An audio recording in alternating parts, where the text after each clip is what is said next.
So, ito naman pong issue ng mga transmittal, no? Umpisahan po natin sa office ni SecGen.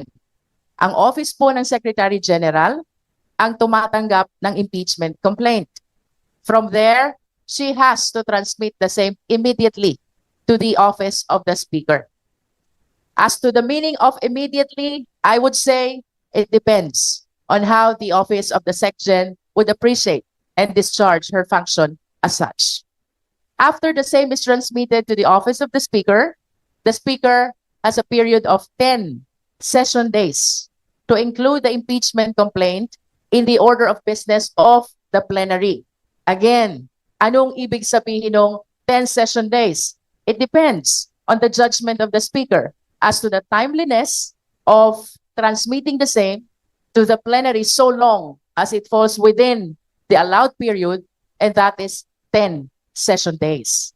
From the plenary naman, they have a period of 3 session days to transmit the same or refer to the Justice Committee.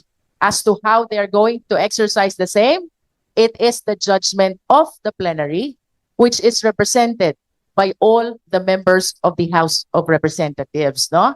I wish to invite your attention about the referral of the impeachment complaint by the plenary to the Justice Committee.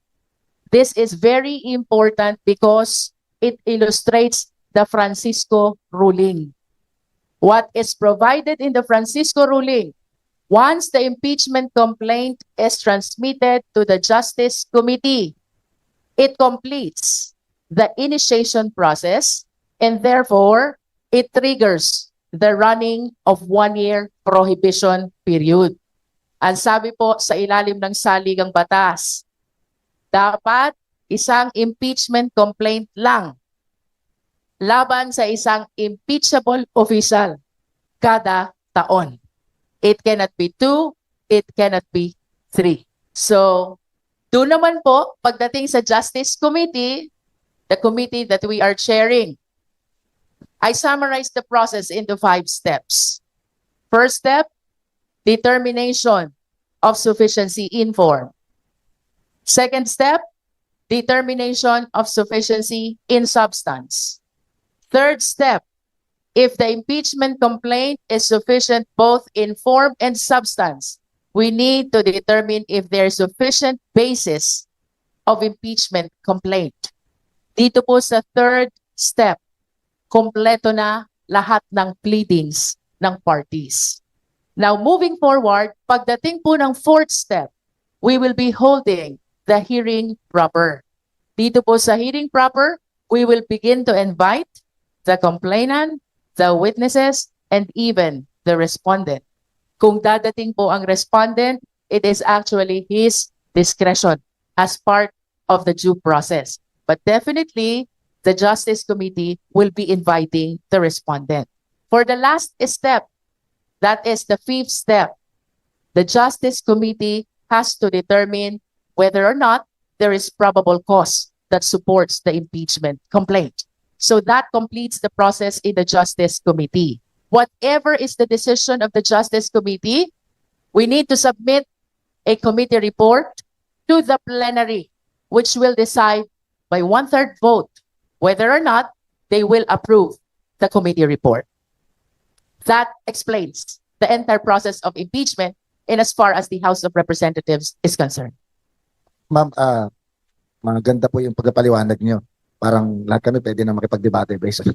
But anyway, ma'am, balikan ko yung unang-unang steps. Kasi ang nag-guess ko sa paliwanag niyo, endorsed and filed by a member ng House of Representatives. Paano kung walang nag-endorse nung isinumiting impeachment complaint? Walang congressman na nag-endorse?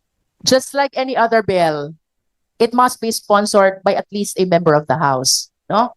In other words, sir, if this is filed by a private individual at walang magi-sponsor, 1, 2, or more, it will not be transmitted to the office of the Speaker. Tatlo po yung nabasa natin sa mga balita na impeachment complaints. Sa tatlong yun po, alin po dun yung nakapasa dun sa endorsed or filed thing ng House of Representatives namin? I wish to, it is not my intention really to preempt the discussion of the sufficiency in form. Yung question po kasi ni Sir, it deals already with the compliance as to form, no? First and foremost, wala pa po tayong official copy of any of those impeachment complaints, no? But I can speak on the rules that by form, dapat supported yan by at least a House member, dapat signed ng private individual, at dapat verified by an authorized officer.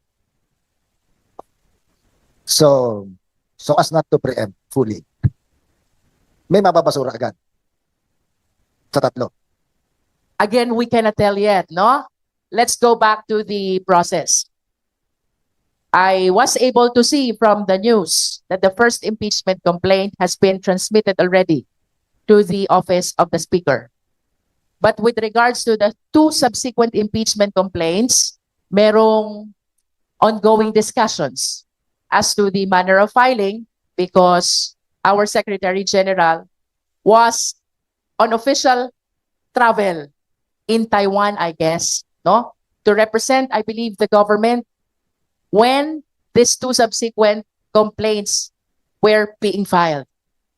We cannot comment again on that issue in the office of the Secretary General because I am inclined to believe that it falls squarely in her discretion as to how she will discharge her function and power in as far as receiving these impeachment complaints is concerned.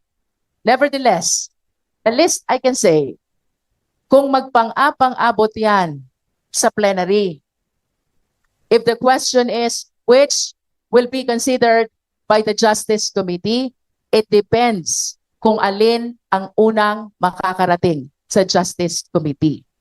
If it will be the first impeachment complaint, which will be referred to the Justice Committee, technically, applying the Francisco ruling, it already bars the two subsequent complaint, no?